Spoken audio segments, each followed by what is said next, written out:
안녕하세요. 저는 최근에 이혼을 하게 된 30대 중반의 여자입니다. 저는 원래 결혼을 하지 않거나 만약에 하게 된다면 최대한 늦게 하려고 했어요. 제 나름대로 충분히 젊음을 즐기다가 뒤늦게 결혼을 해도 늦지 않다고 생각했거든요. 그리고 저희 아빠가 워낙 딸밖에 모르는 다정한 분이셔서 아빠 같은 사람이 아니라면 절대 만날 생각이 없었어요. 그런데 어디서부터 꼬인 것인지 한 남자를 만나게 되면서 저의 계획은 산산조각이 났어요. 주변 사람들은 그냥 똥 밟았다고 생각하라고 하지만 계속 그 일이 생각나고 너무 억울해서 아직도 잠을 제대로 못 자고 있습니다.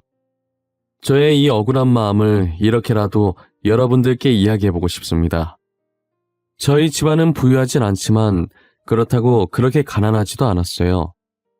할아버지께서 일하시면서 먹는 것과 입는 것을 아껴서 모은 돈과 아버지께서 주신 용돈을 모아 꽤나 큰 집을 사서 저희 아버지에게 유산으로 남겨주셨어요. 집만 본다면 저희 집이 잘 사는 집이구나 라고 오해할 만했죠. 하지만 그 집이 저희 집안이 가진 재산의 전부였어요. 아버지는 짠돌이 할아버지 밑에서 자라서 하고 싶은 것도 못하고 먹고 싶은 것도 못 먹다 보니 성인이 되어 돈을 벌 때 어차피 죽으면 못 가져갈 돈이니까 그냥 막 쓰자라는 신념이 있으셨어요. 하루 벌어 그날 바로 먹고 싶은 것, 하고 싶은 것 다 하고 사시는 멋진 분이셨죠. 그리고 어머니를 만나 행복한 가정을 꾸리는 게 아버지의 큰 꿈이었는데 원래부터 어머니 몸이 많이 약하셔서 저를 낳다가 세상을 떠나신 거예요. 아버지는 본인의 꿈을 짓밟고 태어난 제가 원망스러울 만도 한데 제 앞에선 한 번도 슬픈 내색을 하신 적이 없으세요. 가끔 새벽에 어머니 사진을 보면서 훌쩍거리시는 모습을 봤지만 저는 못 본 척 해드렸어요. 아버지께서는 저밖에 모르시고 제 말이라면 꿈뻑 죽는 그런 분이셨어요. 정말 다정하셔서 아버지 같은 사람이 아니라면 결혼할 마음이 전혀 없었습니다. 자기는 하고 싶은 건 못하고 살았었지만 저는 다 해보라고 하시면서 하루 세 끼 먹을 걸 한 끼만 드시고 제가 하고 싶다는 것을 꼭 해주시려고 하셨어요. 그리고 늘 저한테 자신의 신념을 말씀하시곤 하셨죠.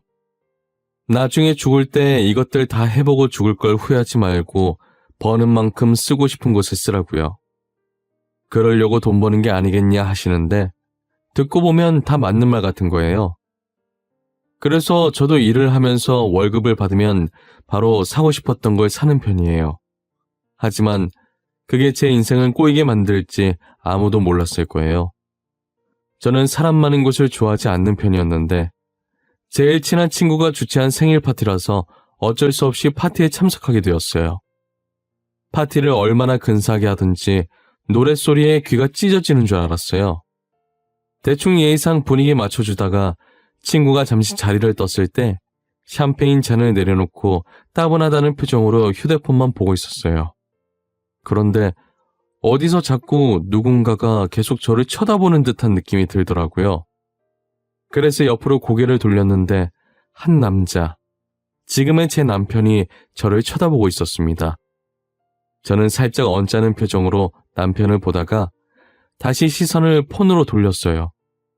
남편은 저랑 눈이 마주치자 슬쩍 제 옆으로 와서 말을 걸더라고요. 너무 이쁘세요. 제 이상형이라서 계속 쳐다보게 되더라고요. 첫눈에 반했다는 말이 이런 건가 봐요.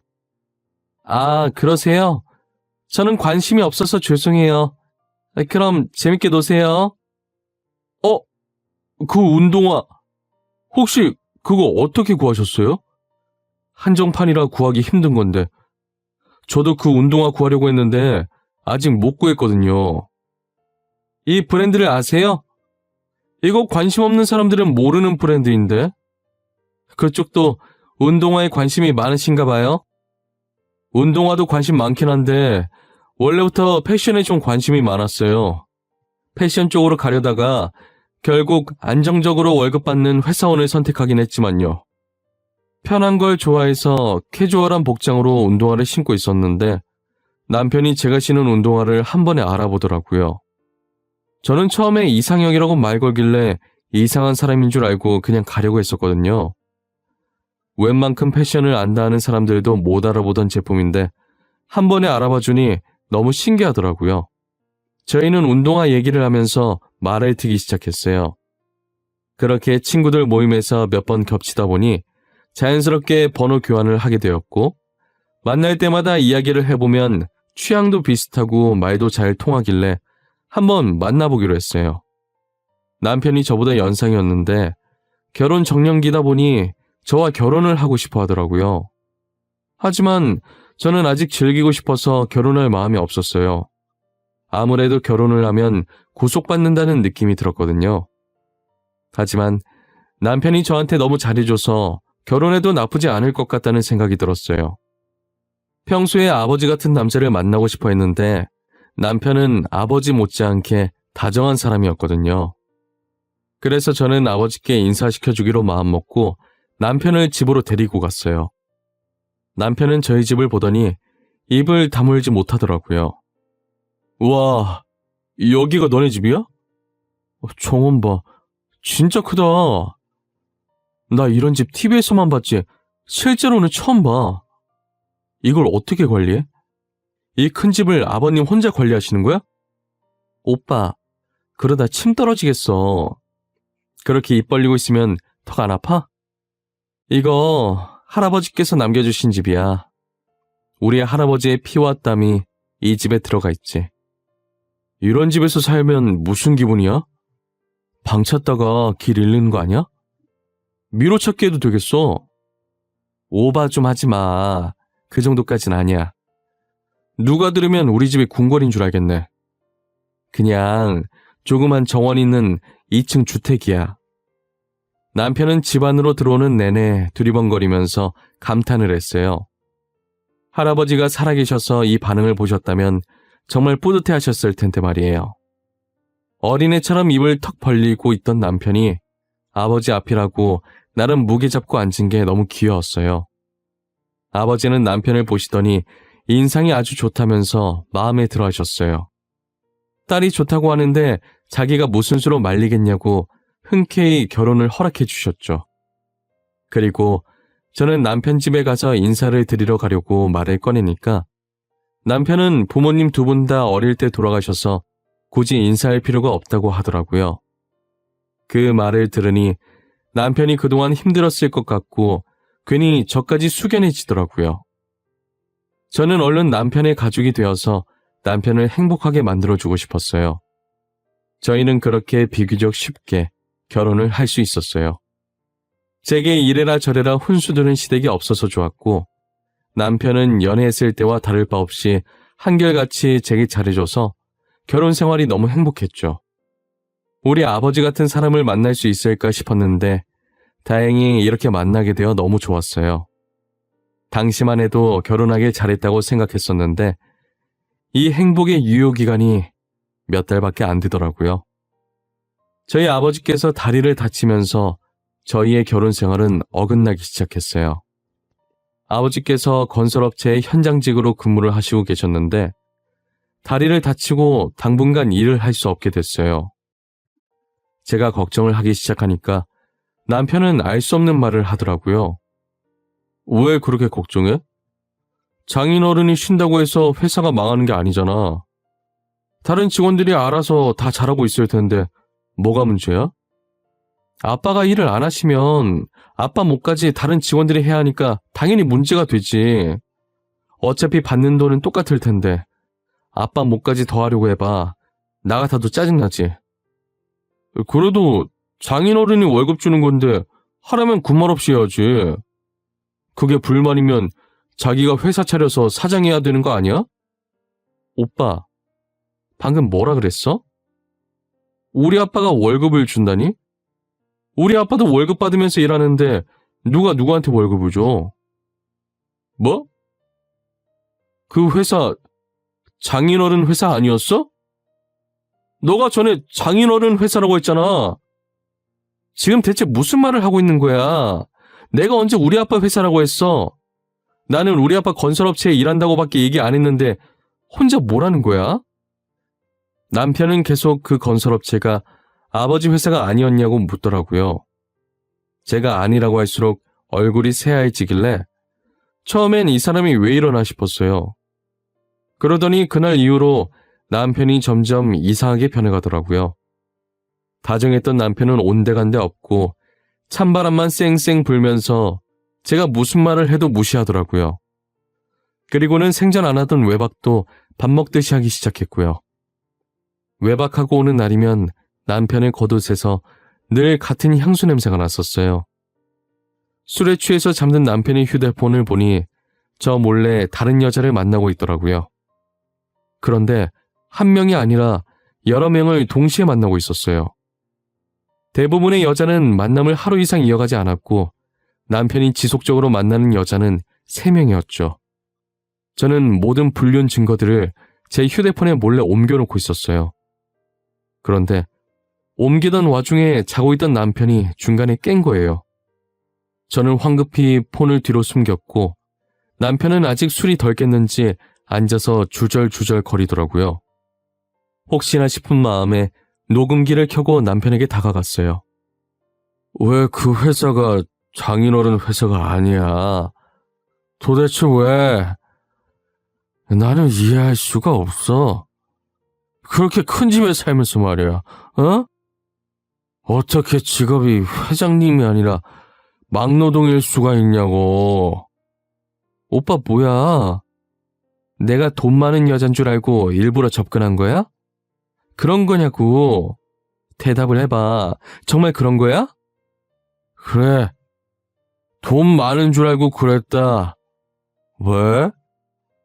자기 처음 봤을 때도 명품 옷 입고 왔길래 돈 많은 줄 알았어. 그래서 자기 꼬셔서 내 팔자 한번 펴보려고 그랬다. 왜? 그러면 안 돼? 그래서 이렇게 나 몰래 다른 여자 만나고 그랬던 거구나. 오빠, 그러고 살면 돌아가신 부모님 보기 안 쪽팔려? 누가 돌아가셔? 우리 부모님? 우리 부모님 멀쩡하게 살아있는데? 그것도 다 거짓말인데. 우리 가족 판잣집에 살고 있는 게 쪽팔려서 거짓말 친 건데. 남편은 취중 진담을 털어놓더니 다시 픽 하고 쓰러지더라고요. 저는 지금껏 남편이 뱉은 말들이 어이가 없어서 녹음기를 다시 재생해봤어요. 제가 남편한테 연애 시절에 아버지가 건설업체에서 일한다고 말한 적이 있었는데 저희 집을 보자마자 혼자서 멋대로 그 건설업체 회장이 아버지라고 생각하고 있었던 거죠. 그래서 남편은 제가 돈 많은 집안인 줄 알고 결혼을 하려고 했던 것이었어요.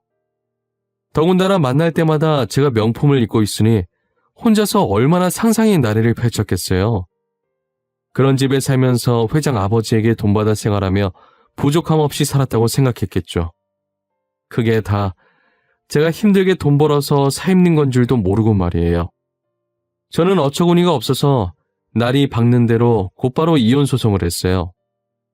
상간녀들을 상대로 상간녀 소송도 같이 하고 왔고요. 저는 이혼 소송장을 챙겨서 집으로 돌아오자마자 아직 술에 취해 꿈속을 헤매고 있는 남편 얼굴에 던져버렸어요. 남편은 갑자기 얼굴에 무언가 떨어지자 놀라서 일어나더라고요. 지금 이게 뭐 하는 짓이야? 다짜고짜 내 얼굴에 뭘 던지는 거야? 너 아침부터 미쳤어? 뭐 잘못 먹었어? 나 지금 지극히 정상이고 아마도 미친 건 내가 아니라 너 같은데? 지금 당장 짐 싸. 나 방금 이혼 소송하고 오는 길이야. 여긴 내가 대출받아서 마련한 집이니까 네가 여기서 나가. 뭐? 네? 이게 진짜 미쳤구나. 그리고 이혼 소송?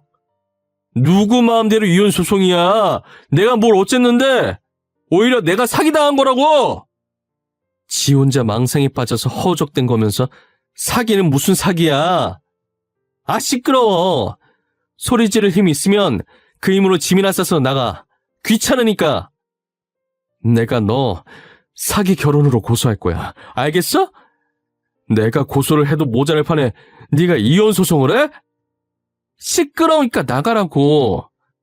네 혼자 이혼 당하는 게 억울할까봐 네 상간녀들까지 같이 고소했으니까 너무 그렇게 억울해하지 말고 네가 살던 판잣집에나 가. 시끄럽게 소리 지르던 남편은 제 마지막 말에 놀랐는지 아무 대꾸도 못한 채 입을 벌리고 눈만 꿈벅꿈벅 거리고 있더라고요. 저는 더 이상 상대하기도 귀찮아서 남편을 쳐다보지도 않고 나가라고 손짓만 했어요. 남편은 짐을 싸는 듯 하더니 곧이어 문이 열리고 닫히는 소리가 들리더라고요. 저는 그날이 정말 살면서 제일 푹 잤던 날인 것 같아요. 전 남편은 저와 이혼하고 얼마 안 지나서 재혼을 한 것 같았어요. 드디어 자기가 그토록 원하던 부잣집 여자랑 결혼을 했는지 명품 정장을 쫙 빼입고 얼굴도 반질반질한 상태로 어느 회사 안으로 들어가더라고요. 저는 또 어떤 거짓말로 그 여자를 꼬신 건지는 모르겠지만 전 남편이 잘 사는 꼴을 절대 두고 볼 수 없었습니다. 저는 전 남편의 가족들이 살고 있는 판잣집부터 알아보기 시작했어요. 그리고 나서는 현재 전 남편의 아내의 전화번호와 회사 위치를 알아냈죠. 저는 발신번호 제안으로 여자에게 전화를 걸었어요. 혹시 김수연 씨 맞으신가요? 조연수 씨 아내분이시죠? 제가 조연수 씨에 대해 긴히 할 말이 있어서 이렇게 연락드렸습니다. 네, 제가 김수연 맞는데요. 저희 오빠에 대해서 할 말이 있으시다고요? 그쪽은 누구신데요? 누구신데 이렇게 발신번호 제안으로 전화를 하신 거죠? 저는 조연수 씨 전 아내 되는 사람인데요. 제가 수연 씨한테 드릴 말씀이 있어요. 남편 몰래 수연 씨 회사 근처 카페에서 잠깐 볼 수 있을까요? 지금 어디서 말도 안 되는 소리 하시는 거예요. 전 아내라니요. 저희 오빠, 제가 초혼이에요. 결혼한 적이 없는 사람인데 무슨 전 아내. 초혼이래요? 이번엔 어디서부터 거짓말을 쳤을까 궁금했는데 카페에서 기다리고 있을 테니 생각해보시고 제가 무슨 말을 할지 궁금해지면 카페로 와주세요. 제가 당신을 어떻게 믿고 거길 나가요? 만약 사실이 아니라면 이거 허위사실로 명예훼손 소송까지 걸 수도 있어요. 그건 제가 알아서 합니다. 저도 증거도 없이 이렇게 말하진 않겠죠? 최대한 빨리 결정을 하셔야 할 거예요.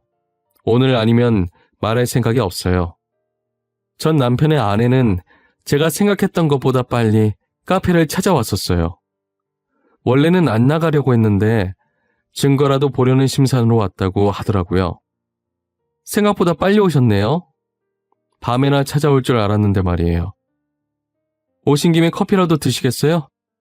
힘든 발걸음 하셨는데 커피는 제가 살게요. 아니요, 괜찮아요. 도대체 당신이 가진 증거라는 게 뭔지 궁금해서요. 그거라도 한번 봐보려고 왔어요. 당신을 믿어서 온 게 아니라. 성질이 많이 급하시네. 혹시 그쪽 남편에 대해 얼마나 알고 있어요? 당신이 알고 있는 것부터 말해봐요. 제가 그 부분들만 사실대로 말해드릴게요. 집안이 대대로 사업을 하고 있다고 들었어요. 현재 시부모님은 남편한테 회사 물려주고 해외에 거주하고 계시고요. 시부모님께서 해외에 거주하고 있대요? 혹시 직접 만난 적 있으시고요? 제가 사진 몇 장을 드릴 건데 이 사람들 맞는지 봐주시겠어요? 당연히 직접 만났죠. 상견례 할 때 부모 없이 어떻게 해요? 그런데 사진 속에 있는 이분들은 아니었어요. 왜요? 혹시 이분들이 저희 오빠와 무슨 연관이라도 있나요? 사진 속 사람들이 그쪽 진짜 시댁 식구들이에요. 그리고 저 판잣집이 그 남자 집이고요. 사업은 무슨, 그 사람 쥐뿔도 없어요. 저한테도 돈 보고 접근했던 사람이었거든요. 거짓말 치지 마세요. 저랑 처음 봤을 때도 명품 입고 나왔던 사람이에요. 이런 집에 살면서 그런 옷을 어떻게 구했겠어요? 혹시 지금 제가 보여드리는 사진 속 옷이었나요? 그거 제가 그 사람한테 사줬었던 옷이에요. 그리고 못 믿으시겠으면 집 사진 뒤에 적힌 주소로 한번 찾아가 보세요. 진짜인지 아닌지. 저는 제 할 말을 끝마치고 멍하게 있는 여자를 뒤로하고 집으로 돌아왔어요. 집에 돌아오자마자 침대에 누우니 마음이 후련하지 못하고 약간 허한 느낌이 들더라고요. 그렇다고 후회된 건 아니었고 더 화끈하게 복수해 줄 걸이라는 생각이 들었어요.